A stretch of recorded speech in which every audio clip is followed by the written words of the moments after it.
அனைவருக்கும் என்னுடைய அன்பு வணக்கம். இளம் வயதிலிருந்து முதியவர்கள் வரைக்கும் சர்க்கரை வியாதி இல்லாதவங்களே கிடையாது. இந்த சர்க்கரை வியாதிக்கு முக்கிய காரணமாக ரத்தத்தின் சர்க்கரை அளவு அதிகமா இருக்கு தான் காரணம்ன்றாங்க. சர்க்கரை வியாதிக்கு அதிகமாக மாத்திரை சாப்பிட்டு அதனால பின்விளைவுகள் ஏராளமா வருது. ஆனா, இந்த சர்க்கரை வியாதி வருவதற்கான முக்கிய காரணம் என்னன்னு பார்த்தீங்கன்னா, நம்மளுடைய கணையத்தில் இருக்கக்கூடிய இன்சுலின் உற்பத்தி குறைவதனாலும், இன்சுலின் சரியாக வேலை செய்யாமல் இருப்பதால் தான் சர்க்கரை வியாதி வருது அப்படின்னு மருத்துவர்கள் சொல்றாங்க. நான் உங்கள் சீனிவாசன் தமிழ்ச்செல்வி மணி. அந்த கணையத்தில் இருக்கக்கூடிய இன்சுலின் உற்பத்தியை அதிகரிக்கவும் சீராக வேலை செய்ய வைக்கக்கூடிய 10 உணவுகளையும் அதை பற்றி பல்வேறு சுவாரஸ்யமான விஷயங்களையும் இந்த வீடியோவில் தெரிஞ்சுக்க போறோம். வீடியோவை ஸ்கிப் பண்ணாம கடைசி வரைக்கும் பாருங்க. இதுவரைக்கும் இந்த சேனல் நீங்கள் சப்ஸ்கிரைப் பண்ணாமல் இருந்தீங்கன்னா உடனே சப்ஸ்கிரைப் பண்ணுங்கள். மேலும் பக்கத்தில் ஒரு பெல் ஐக்கான் இருக்கும், அந்த பெல் ஐக்கானும் ப்ரெஸ் பண்ணுங்கள். நான் கொடுக்குற ஒவ்வொரு வீடியோவும் உங்களுக்கு உடனடியாக நோட்டிஃபிகேஷனாக வந்துடும். முதல் பொருளாக வெந்தயம். வெந்தயம் என்பது சமையலறையில் மிக எளிமையாக கிடைக்கக்கூடிய ஒரு மலிவான ஒரு பொருள். இந்த வெந்தயம் ரத்தத்தில் இருக்கக்கூடிய சர்க்கரை அளவை கட்டுப்படுத்தக்கூடிய வல்லமை கொண்டது. மேலும் கணையத்தில் இருக்கக்கூடிய பீட்டா செல்களை தூண்டி இன்சுலின் சுரப்பை அதிகப்படுத்தும். இந்த வெந்தயத்தில் கெலட்டோமேனன் மற்றும் சாலிபிள் ஃபைபர் அதிகமாக இருக்கு. இதனால ஒரு ஜெல் மாதிரி ஃபார்ம் ஆகி நாம சாப்பிடக்கூடிய உணவு ரத்தத்தில் வேகமாக சர்க்கரையாக மாறாமல் இது தடுக்கும். இந்த வெந்தயத்தை எப்படி எடுத்துக்கணும் அப்படின்னா, முந்தைய நாள் இரவே நீரில் ஊற வைத்து காலையில் எழுந்தவுடன் வெறும் வயிற்றில் அந்த நீருடன் ஊறிய வெந்தயத்தையும் நம்ம சாப்பிட்டோம் அப்படின்னா இன்சுலின் அளவு நன்கு அதிகரித்து சர்க்கரை அளவு ரத்தத்தில் கட்டுப்படுத்தப்படும். இரண்டாவது உணவாக பெட்டர் மெலன், பாகற்காய். சர்க்கரை வியாதி இருக்கிறவங்களுக்கு மருத்துவர்கள் பரிந்துரைக்கக்கூடிய உணவுகளை கசப்பு சுவை, தோற்பு சுவை உள்ள உணவுகளையும் காய்கறிகளும் அதிகமாக எடுத்துக்கணும் அப்படின்னு ரெக்கமெண்ட் பண்ணுவாங்க. கசப்பு சுவை உள்ள உணவுகளை பாகற்காய் முதன்மையானது. இந்த பாகற்காயில செரட்டின், வைசின், பாலிபிரனாய்ட் போன்ற ஆன்டி டயாபெட்டிக் சிஸ்டம் நிறைந்திருக்கு. இதனால நேரடியாக கணையத்தில் உள்ள செல்களை தூண்டி இன்சுலின் சுரப்பியை அதிகப்படுத்தும். இதனால ரத்தத்தில் சர்க்கரையின் அளவு கட்டுப்படுத்தப்படும்.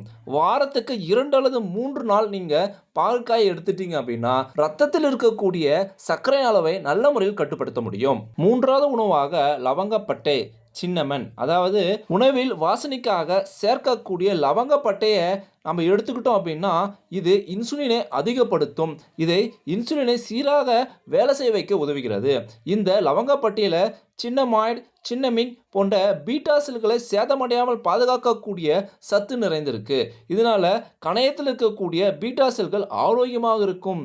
மேலும் இன்சுலின் ரெசிடென்சின்னு சொல்லக்கூடிய இன்சுலின் வேலை செய்யாமல் இருக்கக்கூடிய விஷயத்தை தடுத்து இன்சுலினை சீராக வேலை செய்ய வைக்கக்கூடிய ஆற்றல் இந்த லவங்கப்பட்டையில் இருக்கு. டீ போட்டு சாப்பிடக்கூடிய நபர்கள் ஒரு லவங்கப்பட்டையை போட்டு சாப்பிட்டாங்க அப்படின்னா சர்க்கரையின் அளவை ரத்தத்தில் நல்ல முறையில் கட்டுப்படுத்தப்படும். நான்காவது பொருளாக ஏசிவி, ஆப்பிள் சைடர் வினிகர். அதாவது ஆப்பிளை ஊற வைத்து புளிக்க செய்து அதிலிருந்து கிடைக்கக்கூடிய ஒரு பொருள் தான் ஆப்பிள் சைடர் வினிகர். இதில் அசிட்டிக் ஆசிட் அதிக அளவில் இருக்கு. இதனால நாம சாப்பிடக்கூடிய உணவில் இருக்கக்கூடிய கார்போஹைட்ரேட் சர்க்கரையாக மாறக்கூடிய வேகத்தை இது குறைக்கும். இதனால ரத்தத்தில் சர்க்கரை சேரக்கூடிய நேரத்தை தாமதப்படுத்தும். மேலும் உடலில் இருக்கக்கூடிய pH அளவை சமநிலைப்படுத்தும். இதுல அதிகமான காரத்தன்மை, அல்கலைன் தன்மை அதிகமாக இருப்பதால் கணையத்தில் வீக்கம் வராமல் இது தடுக்கும். மேலும் கணையத்தில் இன்சுலின் உற்பத்தியை அதிகப்படுத்தும். இது கொலஸ்ட்ராலை கட்டுப்படுத்தும். மேலும் இதயத்தில் செல்லக்கூடிய இரத்த நாளங்களில் கொலஸ்ட்ரால் படியாமல் இருக்கவும் மாரடைப்பு ஏற்படாமல் இது தடுக்கக்கூடிய ஆற்றல் கொண்டது. ஐந்தாவது பொருளாக மஞ்சள், டர்மரிக். நாம் சாப்பிடக்கூடிய உணவில் மஞ்சள் பயன்படுத்துவது வழக்கம். இந்த மஞ்சளை குர்குமின் அப்படின்னு சொல்லக்கூடிய ஒரு சத்து நிறைந்திருக்கு. இது பவர்ஃபுல்லான ஆன்டி ஆக்சிடென்ட்களாக செயல்படுது. மேலும் ஆன்டி இன்ஃப்ளமேஷன் பண்பும் கொண்டுள்ளது. இதனால இன்சுலினை நல்ல சென்சிட்டிவாக இது வைத்திருக்கும். மேலும் இன்சுலினுடைய ப்ரொடக்ஷனும் நல்லபடியாக இது அதிகரிக்கும். மேலும் இது average blood glucose level HbA1c குறைக்கக்கூடிய ஆற்றல் நிறைந்தது. இந்த மஞ்சளை நம்ம எப்படி சாப்பிடணும் அப்படின்னா பாலில் கொஞ்சம் மஞ்சள், மிளகு போட்டு நம்ம தினமும் சாப்பிட்டு வந்தோம் அப்படின்னா ரத்தத்தில் இருக்கக்கூடிய சர்க்கரை அளவு கட்டுப்படுத்தப்படும். பாலில் சர்க்கரை போடாமல் சாப்பிட்றது ரொம்ப நல்லது. ஆறாவது ஒரு உணவாக ஃபேட்டி ஃபிஷ் அப்படின்னு சொல்லக்கூடிய கொழுப்பு நிறைந்த மீன்கள். இதில் EPA, DHA, ஒமேகா 3 போன்ற சத்துக்கள் நிறைந்திருக்கு. இந்த சத்துக்கள் எந்த வகை மீன்களை நிறைந்திருக்கும் அப்படின்னா மத்தி, சூரை, காணாங்கெளுத்தி இது போன்ற வகை மீன்களில் இது போல சத்துக்கள் நிறைந்திருக்கு. இதை நம்ம தொடர்ந்து சாப்பிடுவதன் மூலம் கணையத்தில் வீக்கங்கள் ஏற்படாமல் இது தடுக்கும். மேலும் கணையத்தில் இருக்கக்கூடிய இன்சுலின் அளவையும் உற்பத்தியும் இது அதிகப்படுத்தும். வாரத்துக்கு 2 அல்லது 3 நாட்கள் நம்ம எடுத்துக்கிட்டோம் அப்படின்னா ரத்தத்தின் சர்க்கரை அளவை நல்ல முறையில் கட்டுப்படுத்தப்படும். 7வது ஒரு உணவாக நட்ஸ் அண்ட் சீட். பொதுவாக நட்ஸ் அண்ட் சீட்ல vitamin E, omega 3, fatty acid இது போல சத்துக்கள் நிறைந்திருக்கு. இது இன்சுலினை சென்சிட்டிவாக வைத்திருக்க உதவும். மேலும் இன்சுலினை நல்லா உற்பத்தியை அதிகரிக்கும். மேலும் இன்சுலினை சீராக வேலை செய்ய வைக்கவும் இந்த நட்ஸ் அண்ட் சீட்ஸ் பேருதவியாக இருக்கு. அது மட்டும் இல்லாமல் சர்க்கரை வியாதி உள்ளவர்களுக்கு தேவையான நியூட்ரிஷன் சத்தான chromium, magnesium, zinc, protein, fibre இது போல சத்துக்கள் அதிகமாக நிறைந்திருப்பதான் இந்த நட்ஸ் அண்ட் சீட். அது மட்டும் இல்லாமல் இன்சுலின் வேலை செய்யாமல் இருக்கக்கூடிய இன்சுலின் ரெசிஸ்டன்ஸை குறைக்கக்கூடிய ஆற்றலும் இன்சுலினை அதிகப்படுத்தக்கூடிய சக்தியும் இந்த நட்ஸ் அண்ட் சீட்ல இருக்கு. தொடர்ந்து நம்ம இந்த நட்ஸ் அண்ட் சீடை எடுத்துக்கொள்வதன் மூலம் ரத்தத்தில் சர்க்கரை அளவு சீராக மெயின்டைன் பண்ணப்படும். 8வது உணவுகளாக பச்சை காய்கறிகள், கிரீன் வெஜிடபிள். ரத்தத்தின் சர்க்கரை அளவை கட்டுப்படுத்த உதவ மிகவும் முக்கியமான காய்கறிகளாக பச்சை காய்கறிகளை சொல்றாங்க.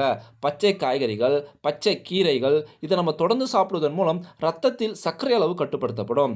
குறிப்பாக கீரைகள், வெண்டைக்காய், கொத்தவரங்காய், கோவக்காய், பாகக்காய், கொடமிளகாய் இதுபோல பச்சை காய்கறிகள் என்பது நான் ஸ்டார்ச் சத்து நிறைந்த ஒரு உணவாக கருதப்படுது.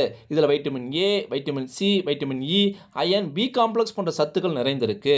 மேலும் குரோமியம், மெக்னீசியம், ஜிங்க், ஃபைபர் இதுபோல சத்துக்கள் நிறைந்திருப்பதால் கணையத்தில் இருக்கக்கூடிய பீட்டா செல்கள் டேமேஜ் ஆகாமல் இது தடுக்கும்.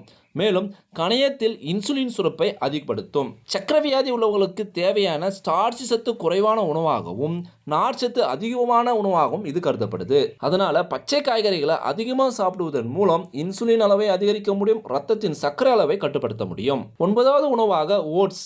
ஓட்ஸ்ல 3 வகை சொல்றாங்க.